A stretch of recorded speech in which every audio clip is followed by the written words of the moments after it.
pagi semuanya. Sebelum kita memulai pelajaran, baiknya kita berdoa. Di sini ketua kelasnya siapa?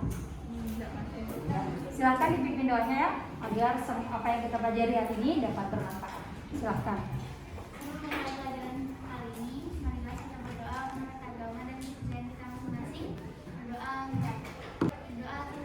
Bagaimana kabarnya hari ini anak-anak? Baik ya, semoga kita tetap sehat, dijauhkan dari mara bahaya, penyakit seperti virus, tetapi kita juga tetap mengikuti protokol kesehatannya, tetap jaga jarak. Ada yang masih mengingat materi minggu lalu? Apa? Menceritakan kembali teks cerita fantasi. Ibu juga sudah memberikan tugas ya? Semua sudah mengumpulkan? Sudah. Ibu ingin tanya lagi. Ada yang masih mengingat teks cerita fantasi itu apa? Apa itu teks cerita fantasi? Menceritakan sebuah peristiwa atau kejadian imajinatif dengan tujuan menghibur pembaca. Ya, baik. Hari ini kita akan belajar mengenai menelaah struktur dan faedah kebahasaan teks cerita fantasi. Sekarang Ibu akan memberikan video pembelajaran. Tolong semuanya buku paketnya di atas, buku tulis, pulpennya disiapkan. Tetapi sebelum itu, Ibu akan mengabsen kalian. Ibu panggil namanya satu persatu, angkat tangan, bilang hadir ya. Ibu mulai dari absen pertama. Abid Danis Farans, Bimanyu, Alif Putra Rafi, Alif Zuhaimi, Almas Ifat Diawahab, Cika Safa Salsabila, Cut Rizka Tamita Arden Dahlia, Dewa Ayu Nyoman Anindya Cikanyaka, Zaki Dafadil Majid, Hilwa Zahara, Imade Raka Sinantria, Ikadek Satyawardana, Intan Ayu Jingga Bungsu Sudarjo, Kaisa Azahra Satriawan, lalu Arif Diwiyatna, lalu Damar Al-Salim. Baik, Ibu sudah mengabsen kalian dan sekarang Ibu akan memberikan video pembelajaran seperti biasanya. Ibu harapkan kalian mendengar dengan baik, fokus karena materi ini sangat penting, agak sedikit rumit tetapi menyenangkan juga karena tetap di teks cerita fantasi, ya. Assalamualaikum warahmatullahi wabarakatuh. Halo semuanya, berjumpa lagi di video pembelajaran bahasa Indonesia. Pada video kali ini kita masih akan membahas terkait teks cerita fantasi ya. Nah, subbab apa saja yang akan kita bahas pada video kali ini? Yuk kita simak video berikut. Baik, pada video kali ini kita akan membahas mulai dari struktur teks cerita fantasi, ciri atau kaidah kebahasaan teks cerita fantasi. Nah, yang pertama kita akan membahas terkait struktur teks cerita fantasi.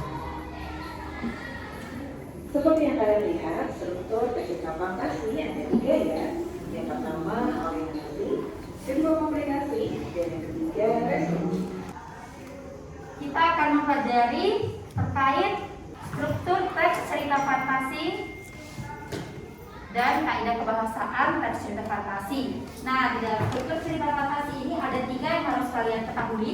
Yang pertama ada orientasi, yang kedua ada komplikasi, yang ketiga ada resolusi. Yang pertama itu kita akan mempelajari tentang orientasi. Sebelum kita masuk ke dalam ke materinya, Ibu ingin tanya, ada yang sudah pernah mendengar kata orientasi itu apa? Orientasi. Apa yang ada di benak kalian kalau mendengar kata orientasi? Dulu waktu kalian masuk ke SMP ini, ada di situ kalian di masa pengenalan sama teman, pengenalan guru, pengenalan lingkungan sekolah, ya. Itu ada di masa orientasi peserta didik baru, ya kan?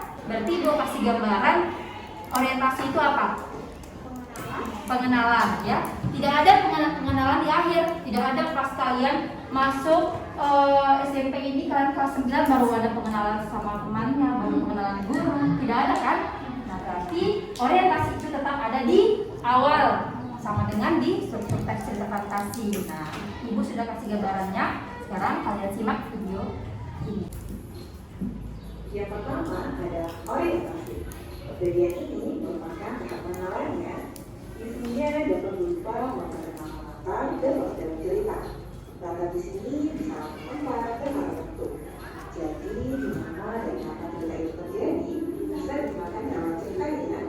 Selain itu, pada bagian ini bisa berisi perkenalan tokoh juga, yakni siapa pelaku yang ada dalam cerita. Merupakan tahap pengenalan, bisa mengenalkan latar maupun tokoh. Nah, biasanya di orientasi teks cerita fantasi itu biasanya menjelaskan di mana tempat itu terjadi atau cerita itu terjadi, kapan cerita itu terjadi, atau siapa tokoh dalam cerita itu. Biasanya di sebuah teks cerita fantasi, ibu kasih contoh ya. Di suatu desa terdapat seorang gadis cantik dan manis bernama Melati misalnya. Nah, siapa pelaku dalam cerita itu? Melati ya. Di mana tempatnya? Di sebuah desa. Berarti itu pengenalan dalam teks cerita fantasi itu yang dimaksud dengan orientasi. Contohnya, udah bisa? Intinya itu dia di awal, tidak ada orientasi itu di akhir, ya. Selanjutnya adalah tahap komunikasi. Pada bagian ini mulai timbul masalah, di mana tokoh mulai mengalami beberapa konflik. Terus selanjutnya ada komplikasi. Nah, di sini mulai timbul masalah. Jadi awalnya pengenalan semua tokoh-tokohnya, ceritanya, peristiwanya, siapa tokoh itu. Nah, di setiap teks cerita fantasi pasti ada masalah yang muncul. Kalau tidak ada masalah, tidak seru ya ceritanya. Biasanya kalian menonton film SpongeBob atau Doraemon pasti ada masalah-masalah ya. Jadi komplikasi ini pada bagian ini mulai timbul masalah. Misalnya ibu kasih contoh sambungan cerita yang tadi. Tadi pengenalan orientasi itu pada suatu hari tinggal seorang gadis cantik dan indah bernama Melati. Dan ia tinggal bersama adiknya. Suatu hari adiknya itu berkenalan dengan seorang pangeran. Tetapi pangerannya mencintai sang Melati, kakaknya sendiri. Berarti itu sudah mulai timbul. Dan adiknya sangat marah. Itu sudah timbul masalah kan? Bahwa nanti akan ada terjadi pertengkaran antara kakak beradik. Itulah. Jadi timbul masalahnya itu sudah muncul. Itu yang dimaksud dengan komplikasi. Kita akan masuk ke struktur selanjutnya. Struktur yang terakhir adalah resolusi. Bagian ini merupakan tahap penyelesaian masalah ya, di mana cerita bisa ditutup dengan akhir yang menyenangkan atau bisa juga yang menyedihkan. Setiap konflik pasti ada apa? Setiap masalah pasti ada penyelesaian, solusinya ya. Nah, berarti dari pengenalan tadi orientasi, ada timbul masalah, ada penyelesaian masalah. Nah, penyelesaian masalah ini biasanya ada yang bahagia akhirnya, ada yang sedih. Biasanya disebut sad ending, happy ending ya. Nah, di sini dia resolusi penyelesaian masalah. Setelah ibu menerapkan ketiga struktur teks cerita fantasi ini, ada yang ingin ditanyakan? Sudah paham ya? Dari ketiga struktur, sama kita masuk ke materi selanjutnya. Selanjutnya, kita akan membahas terkait bunyi atau kaidah kebahasaan teks cerita fantasi. Yang pertama adalah penggunaan referensi. Referensi sendiri merupakan kata yang menggantikan suatu benda. Baik. Kaidah pembahasan yang pertama ada penggunaan kata ganti. Kata ganti merupakan kata yang menggantikan suatu benda atau hal. Nah, biasanya ini dia menggunakan kata aku. Penulis menggunakan kata aku, mereka, dia, Erza, Doni, nama kamu siapa? Raffi bisa juga ya. Dalam baca cerita. Dan sebuah baca cerita fantasi, kata dengan cara membaca cerita ini berfungsi untuk mendeskripsikan latar. Penggunaan kata dengan serapan panca indera digunakan untuk mendeskripsikan latar, tempat, waktu, dan suasana. Nah, di sini itu kalian itu merasakan cerita tersebut. Dia biasanya menggunakan deskripsi latar, waktu, suasana. Misalnya di kebun saya itu udaranya sangat sejuk dan segar. Seolah-olah kita merasakan suasana itu sejuk, segar, gitu ya. Itu dia menggunakan kata dengan serapan panca indera. Selanjutnya,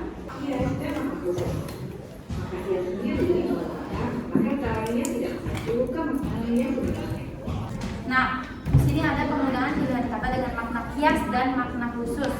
Makna kias itu merupakan makna yang tidak mengacu ke makna sebenarnya. Nah, di sini tuh ada contoh, Arya itu berhidung mancung. Kalau kata-kata itu udah biasa ya, udah normal ya, berhidung mancung dengan hidungnya yang menjulang. Di sini kata mancung itu semakin ke atas semakin lancip, runcing ya.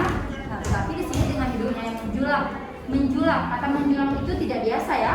Nah, agar memperindah kata, agar pembaca juga lebih asik membacanya, dan ditaruhlah di situ dengan hidungnya yang menjulang. Jadi tidak ada ya hidung yang menjulang seperti itu, cuman kata-katanya diganti biar lebih indah. Nah, yang mengendus itu salah satu contoh makna khusus. Kaidah kebahasaan selanjutnya adalah penggunaan konjungsi urutan waktu. Yang keempat ada penggunaan konjungsi urutan waktu, digunakan untuk menandakan datangnya tokoh lain atau perubahan latar. Contohnya juga contoh 6 bulan kemudian Melati dan adiknya pergi ke Jakarta misalnya. Nah, berarti itu menggunakan kata konjungsi. 3 bulan kemudian berarti itu menandakan apa? Waktu 3 bulan kan, 3 bulan kemudian. Baik, selanjutnya struktur kaidah kebahasaan. Berikutnya adalah penggunaan kata atau kata khusus. Selanjutnya ada penggunaan kata atau ungkapan ketertujuan. Nah, di sini itu untuk menggerakkan cerita, biar kita itu sebagai penonton atau pendengar merasa asik. Pasti ada dikasih penulis untuk kita terkejut atau kaget dalam cerita itu. Nah, di sini ada salah satu contoh, tiba-tiba seorang alien berukuran lebih besar datang.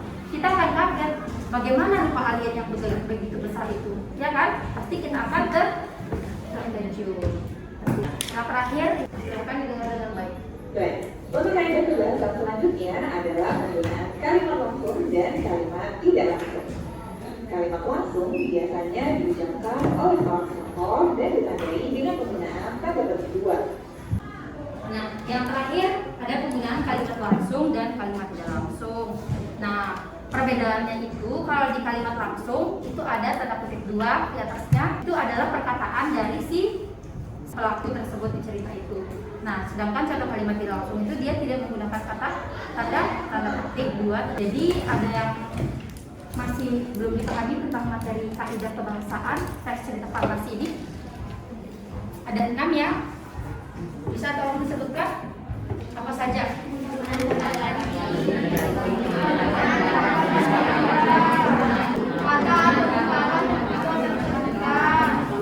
Dan sekarang ibu akan bagi kelompok, kalian akan mengerjakan secara berkelompok. Ibu akan bagi dari angka 1 sampai 4, langsung ambil posisi. Dari belakangnya sampai bawah detik kelompoknya. Ini ada HPD. Kalian tulis nama. Ini ada HPD, kalian tulis nama, kelas, nomor absen. Setelah itu kalian baca cerita teks fantasi ini. Setelah itu kalian tentukan mana yang termasuk orientasi, mana yang termasuk komplikasi, resolusi. Tulis di mana? Di sini aja. Mana kalimatnya yang termasuk di orientasinya mana, komplikasinya bagian mana, mulanya tidur masalahnya di mana gitu ya. Nanti kalau ada yang ditanyakan silahkan bisa. Kalian tulis nama. Ada yang belum paham langsung aja ditanyakan ya. Silakan dibaca, jangan banyak berbicara, kerjakan langsung tulis.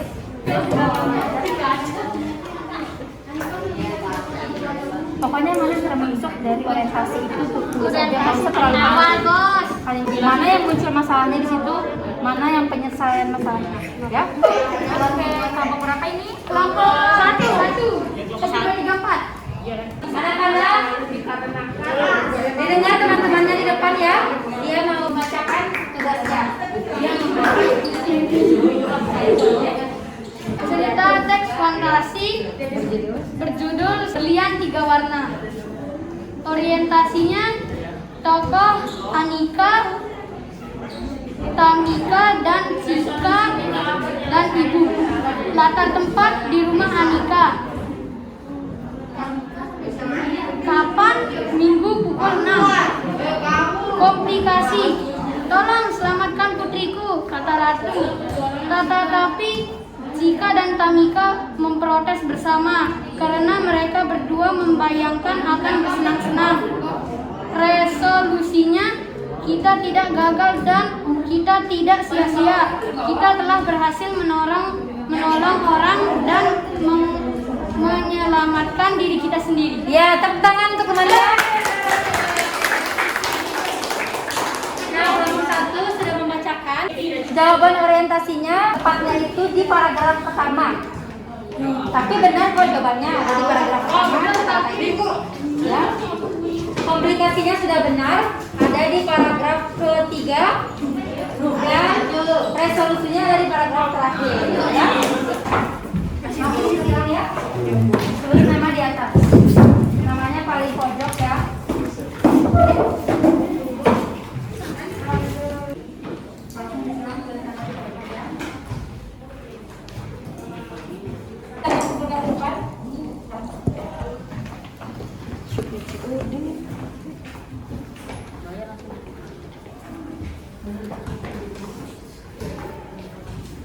Sekali lagi Ibu tanya, materi hari ini sudah mengerti? Kalau Ibu kasih tugas di rumah, bisa ya? Ibu akan kirimkan tugas pekerjaan rumahnya. Silakan dibuka di Edmodo.